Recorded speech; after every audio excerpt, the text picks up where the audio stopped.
J'ai fait partie d'une église évangélique baptiste pendant une petite dizaine d'années en région parisienne.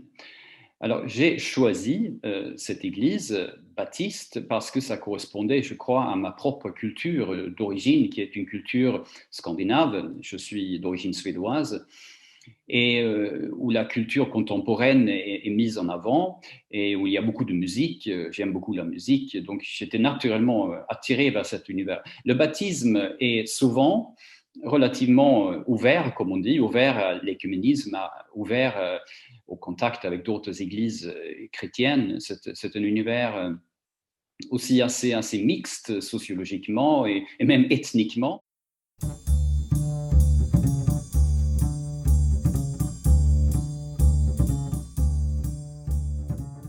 Je crois que j'ai voulu aller plus loin, comme on dit, découvrir plus l'histoire de l'Église, trouver un peu plus de raison, voire de rationalité dans la foi. Je pense aussi que même si j'étais très très bien dans ce fameux mélange dont je vous ai parlé tout à l'heure, j'avais peut-être aussi besoin d'une sorte d'universalité.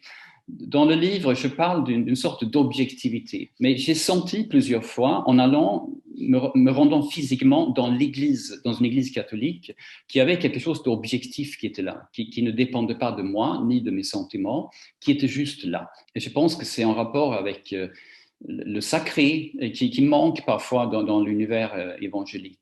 Et j'ai commencé à réfléchir un peu sérieusement aux vraies différences entre protestants et catholiques. C'est en rencontrant des catholiques d'une communauté nouvelle, la communauté de l'Emmanuel, que j'ai réalisé que je pouvais devenir totalement catholique parce que j'étais un peu comme eux, en fait.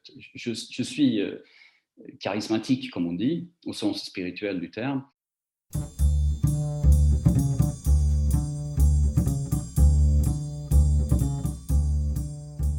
J'avais souvent à tort l'image de cette communauté qui ne veut pas bouger, qui ne veut rien changer, qui se satisfait souvent d'une forme assez stérile,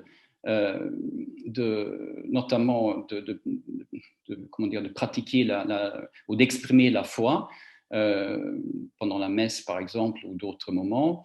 Et je n'avais pas du tout ce sentiment de fraternité que je pouvais avoir avec les évangéliques ou d'ailleurs avec des amis de la communauté de l'Emmanuel, notamment. Mais c'est sur la forme que parfois je suis un peu agacé, pour utiliser votre formule, et voilà, de cet entre-soi que je vois souvent chez les catholiques et qui existe dans toutes les communautés, qu'elles soient catholiques ou pas, qui est cette tendance à l'autopréservation, alors que le Christ nous appelle et le pape François nous appelle à aller jusqu'aux périphéries, comme dit le pape François. Il nous demande de sortir de notre entre-soi.